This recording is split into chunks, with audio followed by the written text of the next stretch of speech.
नमस्कार, सत्यदर्शन न्यूज मध्ये आपले स्वागत आहे. मी पायल शहा. एक नजर टाकूया आजच्या ठळक घडामोडीवर. ठाकूर बुवाची समाधी, माऊलीचे तिसरे गोल्ड रिंगण, याची देही याची डोळा याचा साक्षात्कार.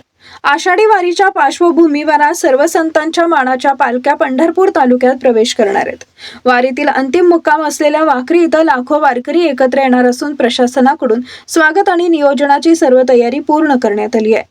माऊलींची पालखी आज सकाळी 6 वाजताच वेळापूरवरून बंडी शेगावच्या दिशेला निघाली. आज माऊलीच्या पालखीचा 15वा दिवस. माऊलीचे तिसरे गोल्ड रिंगण सोलापूर जिल्ह्यातील वेळापूर येथील ठाकूरबुवा समाधी परिसरात मोठ्या उत्साहात पार पडले. माऊलीचे अश्व 3 फेऱ्या पूर्ण करून माऊलींचा रिंगण सोहळा संपन्न झाला. भाविकांचे आनंद द्विगुणित करण्यात यशस्वी ठरल्यात. शितोळे सावकारांनी सजवलेला अश्व पाहून प्रत्येक भाविक नतमस्तक झालेले पाहायला मिळाले. विठू माऊलीच्या गजरानं संपूर्ण परिसर दुमदुमून गेला होता.